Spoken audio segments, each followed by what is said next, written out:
This is a 1995 Miata. Today I'm going to be explaining about it with Vinny behind the camera. And there's some customizations on this Miata and on the exterior, but when it comes to under the hood, it's completely stock. And I'm going to tell you about the history of this Miata. So these Miatas with pop-ups continued from 1989 all the way to 1997. The ones that were 1.6s and 1.8s, the 1.6s were actually 1989 through 1993, and 1.8s were 1994 to 1997. And this is a 1.8 because it's from 1995. And when they were new, they actually had around 120 horsepower, 120 pound-feet of torque. But it's been 25 years, so this probably has lost some power. I'll say around 100. There's probably around 100 horses or 90 horses, and it's pretty slow. It's not fast at all, but it can still beat a Mustang in 2 corners.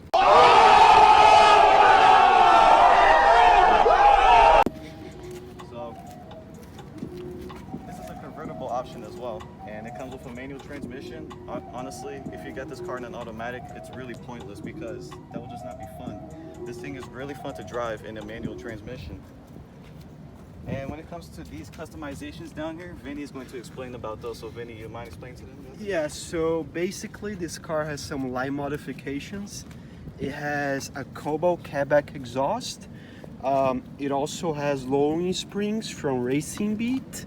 And it also has ABOC sway bars, front and back. And then it also has some minor cosmetic modifications, like these mud flaps right here, this one, and this one here. It also has like lips on the back. So this lip on the back right here, it improves like downforce. It also looks better in my opinion. And it also has a lip on the front.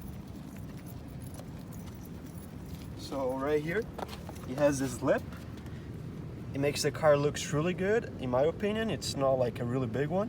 And it also helps with downforce because the air goes through right here and down. That's it. Mostly the car, it's like under the hood, it's like stock. The paint is stock too. It has like scratches and dents and things like that. I hope that one day I'm not like a broke college kid and can actually fix this car one day. And yeah, I mean, let me show you under the hood. So as Nick said before, this car has a 5-speed manual. Right now it has like almost like 98,000 miles, 99,000. These cars can go to like 200,000, 250, sometimes 300,000, like God knows. Okay, so to open the hood, you put this latch back here, and then you come around right here with the engine. There's a latch right here. They have to lift it up. Lift it up slowly because there's like some cables on the back over there and you don't want to snap those. Then you can put this right here up. Oh, it's hot, you gotta be careful. So this one has the 1.8 liter engine, as Nick said. Made in 1995, 128 horsepower, and I'm not entirely sure, but something like 120 pound-feet of torque, something like that. This car also has ABS, OEM ABS. It also has power steering, which is also an option, and it has a Torsen limited slip differential. So depending on which year you get a Miata, you know, you have like different options and different things like that come with the car. So yeah, and I mean that's about it. You got the pop-up headlights, which is like why people buy this car, and they're pretty nice. Like these work. So, some people can make it like blink and stuff like that, but it's really cool. This one's a 95, so it has this badge right here. It's like the Mazda badge from like the mid-1990s. The early Miatas didn't have a badge, or they had like the Mazda thing right here. So that's why this one has this. Another interesting thing that I learned the other day is that on the back, so the cars that have the 1.8, you see the Miata badge?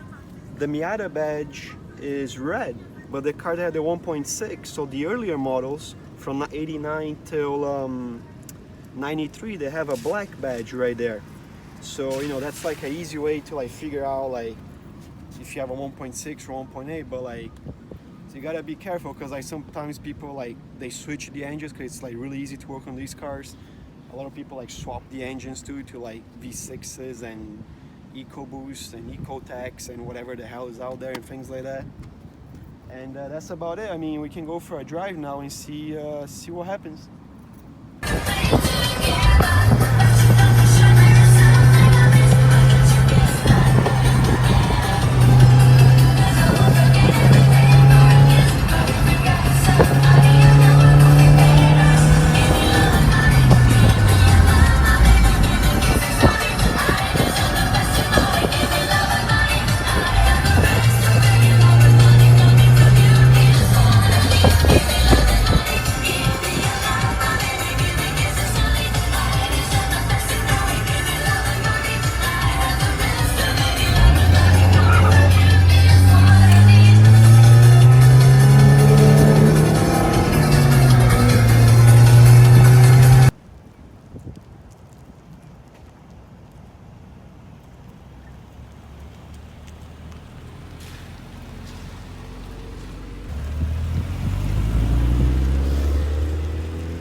Now I'm going to talk to you guys about the basic design of the exterior of this car.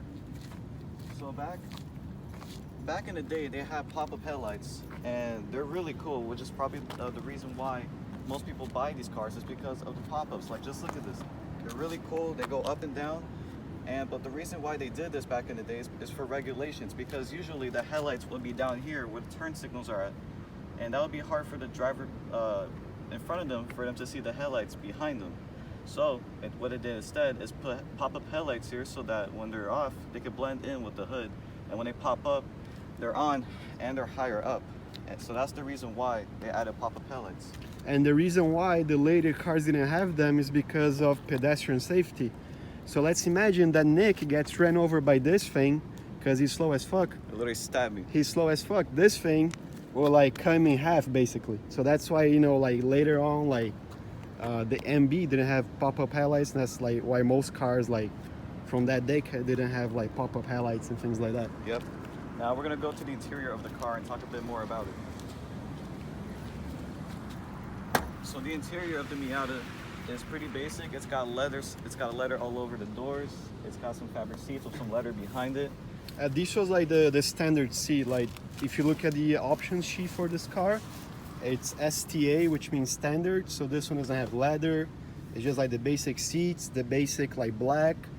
It does have cruise control right here, Which does not work. which I think it doesn't work. I might not know how to operate it. And it has a radio, has AC. AC was an option, but I mean besides that, everything is stock. And even though we have AC, we don't use it because it does take a little bit of power from the engine, about Exactly. 5 horses. So And like you can just put your windows down, or you can put the top down if you Yep. want to. And like some people buy hard tops for this car, but it really depends like where you live. because of the looks and the temperatures. Exactly, because I mean this one here, it's the stock top, like the top that we have right now. This one I changed it The original top, it broke on the back right here. So like the window, it had like rips on it, so I had to change it. So what you can do, you can put this down right here. There's a zipper on the inside that you put down. Then there's two clamps, one on this side and one on the other side that you can unclamp, and then you put the top down. Then you have a convertible. Yep. And let's talk about the center console. Oh yeah.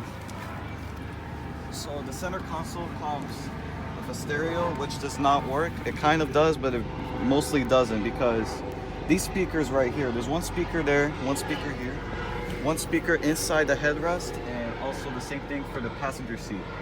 So what we did instead is actually put a JBL speaker here, Exactly. and it actually works pretty well. Yeah.